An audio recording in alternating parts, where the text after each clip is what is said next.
in your 2004 to 2009 Kia, if your rear windshield wiper is no longer working, before you even get looking at the motor itself, one of the simplest things you want to check is to come down here below the dashboard to the fuse panel and check the fuse.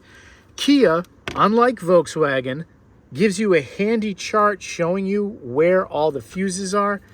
And you can see that the rear window wiper is this 15A fuse that's located right, according to the graph, right there.